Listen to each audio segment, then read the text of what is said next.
로베스피에르 혁명의 탄생.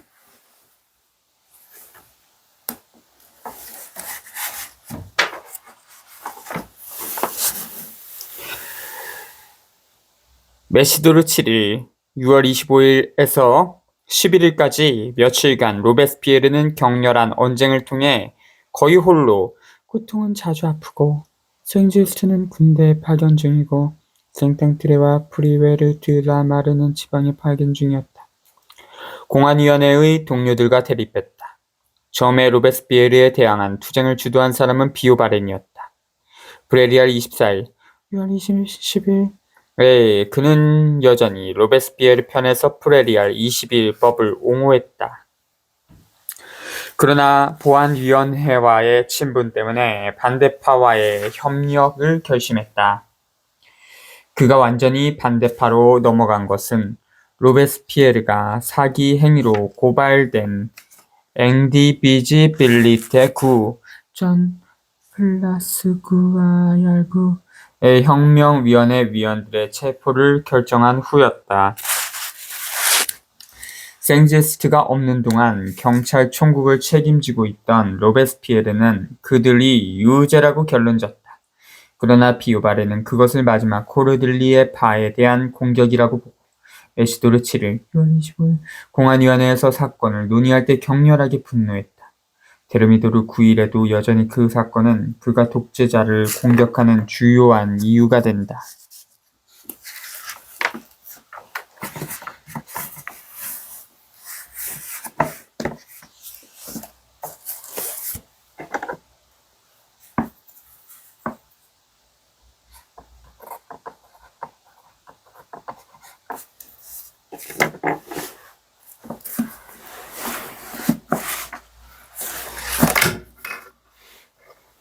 메시도르 8일 로베스피에르는 다시 카트린 테우 사건에서 승리하지만 비오바레는 그가 국민공회의 공식 법령을 위반했다고 비난했다. 토론이 심각한 소동으로 변질됐으므로 공안위원회는 앞으로는 더 진전된 단계에서 회의를 열 것을 결정했다. 다음날 또는 그 다음날 로베스피에르가 푸키의 탱빌에 해임을 요구하고 다른 사람들이 그것을 거부함으로써 또 다른 언쟁이 일어났다. 또한 로베스피에르는 카톨린 테오 사건에 대한 보고서 초안을 제출하지만 아마도 동료들의 지지를 얻지 못한 듯하다. 메시도르 10일 6월 28일 저녁 영광스러운 소식을 듣고 생제스트가 파리에 도착했다. 그의 주도 아래 주르당, 클레베르, 그리고 마르소의 지휘를 받아 싸운 쌍브르 에메즈 군대가 메시도르 8일 플레리스에서 대승을 거두었던 것이다. 생제스트가 참석한 첫 회의 메시도르 10일 저녁 또는 11일에서 우리가 모르는 어떤 주제, 아마도 프레리알 법에 대해서일 것이다. 보안위원회는 가장 가혹한 방식으로 그 법을 적용하고 있으면서도 동시에 그것의 처리를 요구했을 것이다. 에 대해 이전보다 더 격렬한 토론이 벌어졌다. 확실한 것은 비오바렌과 콜로 데르보아가 로베스피에르를 무례하게 모욕하고 그를 독재자라고 불렀다는 것이다. 그에 대해 로베스피에르가 분노에 차 고함을 질렀다. 나 없이 조국을 구하시오! 그러고는 뜻을 같이 하는 생제스트를 동반하고 문을 꽝 닫고 나가버리고 말았다.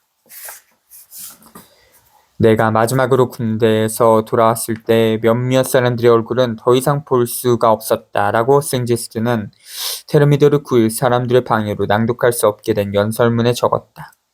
정부의 성원들은 전선과 사무실에 흩어져 있었다. 결의들은 공안위원회 자체와 같은 힘과 영향력을 지닌 두세 사람에게 전달되었다. 내가 보기에 정부는 정말이지 두세 사람에 의해 침략을 당한 것 같았다.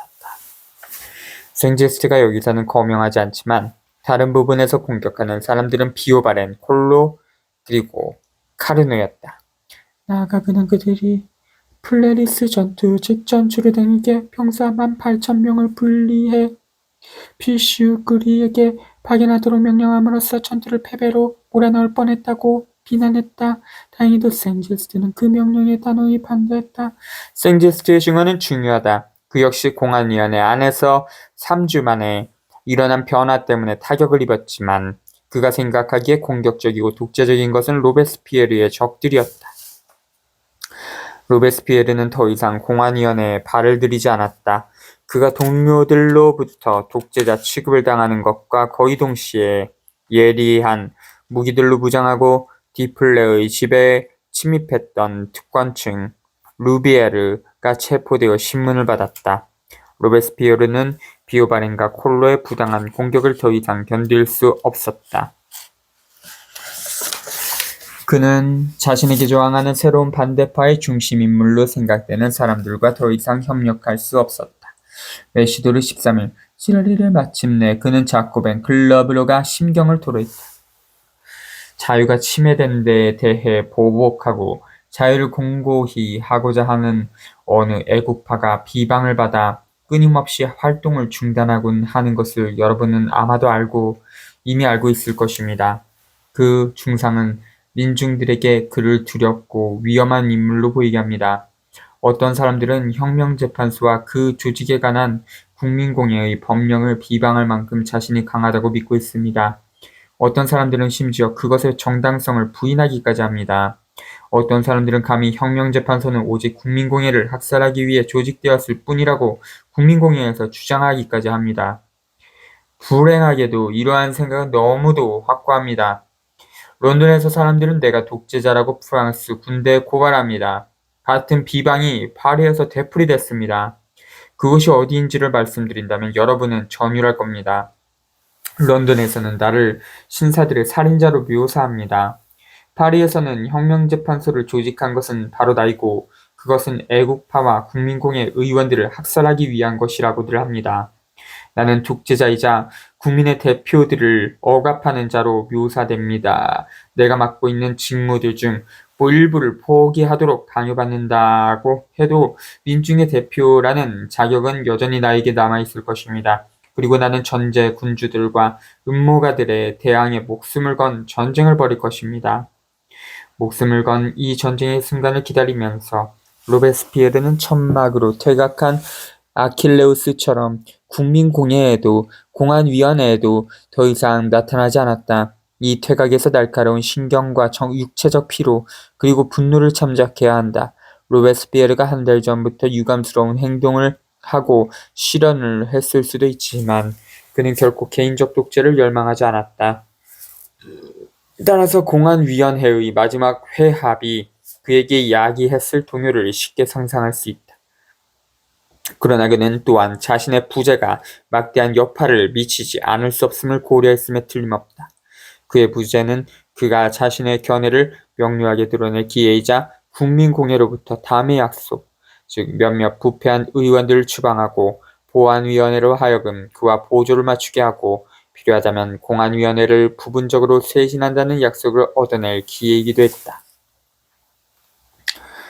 그러나 그가 예견하지 못한 것이 있었는데 그것은 그의 적들 역시 그의 부재를 유리하게 이용할 수 있었으며 따라서 그의 해명을 얻어내기 위해 서두르지 않았다는 것이다. 다양한 반대파 집단들 사이에 접촉이 이루어지고 긴밀해졌다. 강도 높은 선전이 진행되고 있었다. 분명히 로베스피에르는 혁명재판소나 보안위원회에 대해 그리고 공안위원회에 대해서조차 더 이상 아무런 영향력을 갖지 못함에도 불구하고 사람들은 대공포 기간에 기요틴으로 끌려나오는 매일 점점 더 많아지는 죄수들의 처참함을 모두 로베스피에르의 탓으로 돌렸다. 그리고 특히 수십 명의 국민공회 의원들, 로베스피에르가 사형을 결정했다고 하는 사람들의 근거 없는 명단이 은밀히 돌아다녔다. 음모꾼들이 하는 수작, 어쩌면 이렇게 다 똑같은지 몰라. 메시도르 21일 7월 9일 그는 자코벤 클럽에서 이 새로운 형태의 중상모략에 대항하고자 했다. 먼저 그는 프레리알에 보인 서투름과 공포만큼이나 분명한 진지함으로 대공포에 대해 말했다. 모든 악당들은 자유와 프랑스 민중을 구원한 프레리알 22일의 법용을 남용했습니다. 608조. 그들은 국민의회가 의사일정에 올린 것은 지고의 정의, 즉 위선자들을 침묵시키고 불행한 사람들과 압제받는 사람들을 위로하고 독재자들과 싸우는 의무라는 것을 모른 채 했습니다. 그들은 이 중대한 의무들을 멀리하고 그 법을 민중을 괴롭히고 애국파를 파멸시키기 위한 자신들의 도구로 만들었습니다. 공공 관리들이 이 점을 숙고했다면 그들은 처벌해야 할 범죄자들을 거의 발견하지 못했을 것입니다. 왜냐하면 민중은 선량하고 사악한 자들의 집단은 매우 작기 때문입니다. 음모가들이 퍼뜨리는 블랙리스트에 대해서는 다음과 같이 말했다. 608초. 음모가들은 국민공영의 모든 의원들에게 공안위원회가 그들을 추방했다고 믿게 하려 합니다. 이러한 음모가 존재합니다. 그들은 국민공예를 두려움에 떨게 만들고 혁명재판소에 대해 반감을 품게 하고 당통이나 카미유 데물렌 같은 자들의 계획을 회복시키고자 합니다. 그들은 도처에 분열의 씨앗을 뿌렸습니다. 나는 자기 자신을 염려하면서 자신의 두려움을 공유하게 만들고자 하는 일부 사람들의 허위에 찬 비방을 경계할 것을 모든 회원들에게 촉구합니다. 그럼에도 불구하고 음모는 계속됐다. 자코벤 클럽에 틀어박힌 로베스피에르는 메시도르 23일, 7월 11일과 26일 두 차례의 회의에서 리옹의 상황에 대해 발언했다. 23일에는 디부아 크랑스가, 26일에는 푸쉐가 클럽에서 제명됐다. 며칠 후 푸쉐는 누이에게 이런 편지를 썼다. 나는 결코 막시멜리앙 로베스피에르의 중상 원문대로를 두려워하지 않는다. 자코벤 협회는 내게 회의에 나와 해명할 것을 요청했다. 로베스피에르가 그곳에 지배자로 군림하고 있으므로 나는 거기에 가지 않았다. 얼마 후면 누이는 기대하기로는 공화국의 이익이 될 이 사건의 결과를 듣게 될 것이다. 텔미도르 5일, 7월 13일 푸시는 다시 편지를 썼다. 며칠만 더 있으면 사기꾼들과 악당들이 알려질 것이다. 정직한 사람들의 공명정대함, 다시 원문대로 승리할 것이다. 아마도 그날 우리는 배신자들의 정체가 폭로되는 것을 보게 될 것이다. 미래 나폴레옹의 경찰이자 루이 18세를 포기시키는 자이며 공화주의적 덕성의 표본이고 테르미도르파 부르주아들의 정직성의 완전한 본보기인 조제프 푸시의 1809년 오트랑트 공작 이들은 자신이 선동하는 음모의 진행 과정 어느 지점에서 그쳐야 할지를 누구보다 잘 알고 있었다. 역사가가 어떤 사람을 판단할 때 여러 증거들 중에서도 우선적으로 그의 적들의 자질을 고려해야 한다는 것을 상기한다면 객관성으로부터 크게 벗어나지 않을 것이다. 로베스피에르가 자신의 은거를 통해 공안위원회 내의 적들을 당황하게 만들고자 기대했다면 그는 단지 절반만 잘못 생각했을 뿐이다. 관용파와 푸시아 같은 파견 의원들은 그의 몰락을 준비하는데 주저하지 않았다. 그에 비해 두 위원회, 공안위원회, 보안위원회의 위원들은 실제로 당황했는데 그들은 상황이 지속될 수 없다는 것을 잘 알고 있었고 공개적인 설명을 두려워했기 때문이다. 정부 내의 불화에 대한 소문은 이미 나라 전체에 퍼졌고 그들은 그 소문이 야기하는 우호적이지 않은 동요의 소식을 듣고 있었다. 로베스피에르와 같은 강력하고 여전히 인기 있는 인물이 두 위원회에 대한 반대파의 중심이 되도록 내버려둘 수는 없었다. 그리고 그를 정치 무대로부터 폭력적으로 제거한다면 체제가 격렬한 혼란을 극복할 수 없으리라는 것을 예상해야 했다. 그 두려움은 그 후 더없이 타당한 것으로 드러났다. 콜로데르부와 급진적 자코뱅인 콜로데르부아는 로베스피에르의 경쟁자이자 반대파로서 로베스피에르의 몰락에 큰 역할을 했다.